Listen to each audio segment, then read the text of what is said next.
κυνηγούσα αυτό στο WW, τα είπαμε λίγο με το Φίβο και λέω κάτσε να πάω στο 85 να πω μια καλημέρα στην παρέα σε όλα τα παιδιά. 4 Fox Golf Kilo βάρεμα και μοίρας. Ρε μανία με τους WW, πού πάτε στο 40? Όχι, σε όλες τις μπάντες. Και τον σκηνινάτε σε όλες τις μπάντες, γιατί παίρνετε βαθμούς? Ναι, βαθμούς και έπαθλο. Τι έπαθλο παίρνετε? Θα στο στείλω στο Viber να το δεις. Τι παίρνετε, γιαούρτι, πουτίγκα, χαλβάτι? Λίγο απ' όλα.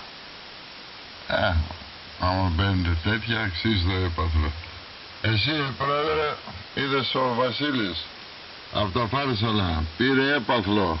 Εσύ τι πας εκεί πέρα? Εγώ ακόμα δεν το πήρα. Γράφα πάνω ότι... Τέλος του μήνα θα το πάρουμε. Εγώ το πήρα, για αυτό που σου λέω είναι περσινό. Εγώ μιλάω για τώρα. Τώρα...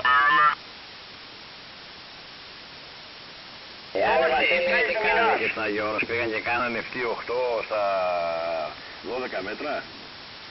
Α, δεν ξέρω. Αυτό το άθλημα δεν το ξέρω, Σπυράκο. Δεν έχω ασχοληθεί ποτέ.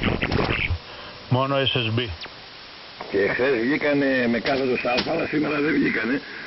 Γιατί λέγανε οι άλλοι